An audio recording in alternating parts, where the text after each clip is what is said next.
Hello, Nope Coach listeners. Welcome to episode 76, The Myth of More Time.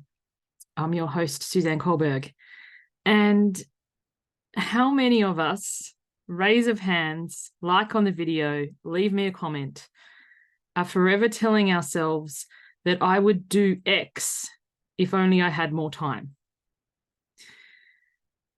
It seems to be inherent. It's like a pandemic of wanting more time. And speaking of pandemics, if that wasn't the biggest lesson for any of us, like I know for me, I've been saying for years, I would clean and declutter my house if only I had more time. Sydney had like the longest continuous lockdown in the world. Time was never my issue. Trust me. And I really want us to explore or to consider that the myth that we must have more time in order to take action towards our goals is the myth that keeps us from using the time that we do have.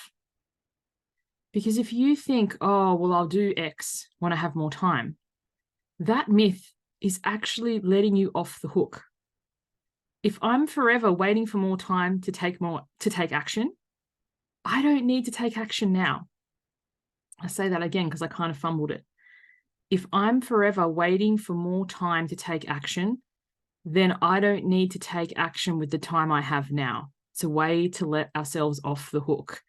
It's a way to give into the procrastination archetype. Now, I've spoken about archetypes on a few previous podcasts. When I say an archetype, it is a pattern of behavior. It's not all of who you are. An archetype is like a mask that you can put on and take off.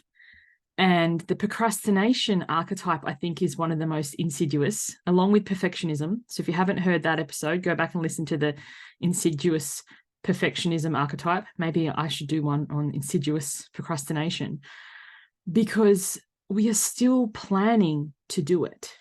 We are still planning to take the action.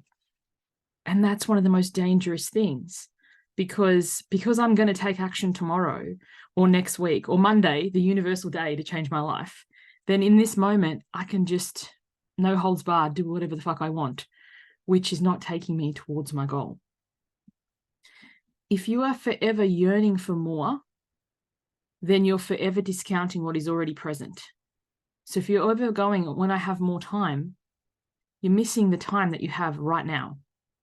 And if you don't believe me, I encourage you to pick up your phone if you're not listening to this on your phone. But even then, you should be able to leave it on audio, flip back over to your settings, and check out what is your average daily screen time. My guess is for most of you, it would be 5 or more hours. If you're brave, share in the comments. What's your average daily screen time? You have the time. You're just not using it to do the things. And once we realize that time is the myth, then we can get to what the deeper thing holding us back, the deeper fear, the deeper what's underneath the archetype of the procrastination. Then what many people say to me then is, well, I need to be in the mood. I just need to be in the mood. It's a luxury to be in the mood. I'm very rarely in the mood to podcast, and this is what, my 76th day in a row doing this. Most days I don't feel like doing it.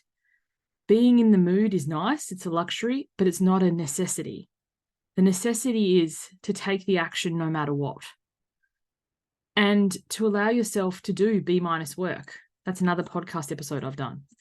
Because if you give yourself a pass-fail, like say your thing you're actioning towards is exercise, and ideally you'd like to do 45 minutes, 45-minute walk, but you don't have 45 minutes. Do you have 5 minutes? And can you allow that 5 minutes today to be enough? Because let me tell you, without a doubt, this is for me, and I imagine for most people, I've got a lot on today. It's a back-to-back today.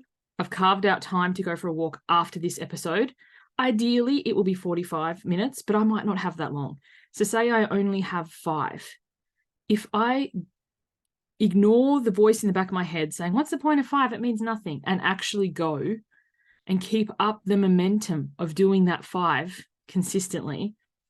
Tomorrow when I wake up, it will be so much easier. And tomorrow I may, and probably will, if I do 5 minutes today, tomorrow I'll sure as shit do more.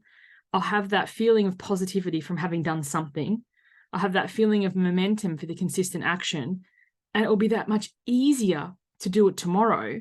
Whereas if I don't walk at all today and I'll say, oh, I'll do it tomorrow when I have more time, what will happen is tomorrow I'll wake up and I'll feel a bit shit because I haven't walked at all. And then I'll tell myself, oh, you've blown it now. I might as well wait till next week or Monday, the universal day to change my life. And I won't get back on track until next week.